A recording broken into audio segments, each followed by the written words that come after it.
Welcome to Script Writing 101. Now, each sequence has a reason for existing within a story. Now, if you look at your first sequence is usually what we call the setup.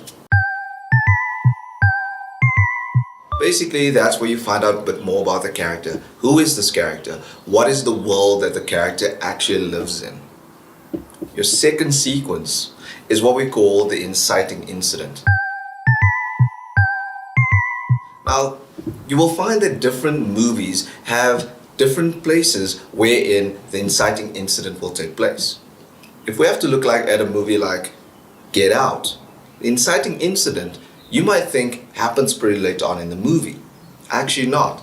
The inciting incident is any time a character makes a decision to leave the world that they know, whether it's their home, and like in Get Out, then they go into this special world where he goes to his girlfriend's parents' house. The second act is what we call fun and games. That's basically the bulk of the story. Now let's look at Moana. In Moana, when she meets a giant crab, what basically happens there is that you actually find out a bit more about who Moana is. She's got a set of beliefs as well as actions that create the character of who she is, the things that she does. So, when she faces off against the crab, what does she do? When she meets Maui, what does she do?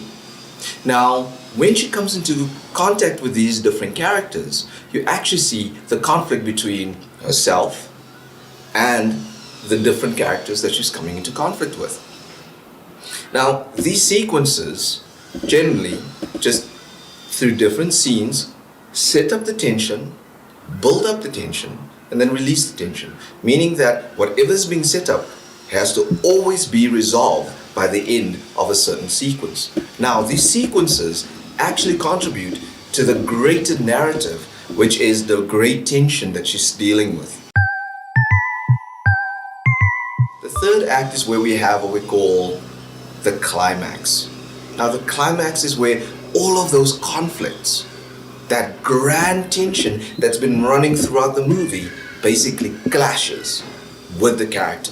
The one thing that you have to realize with any character is that a character has a want and they have a need.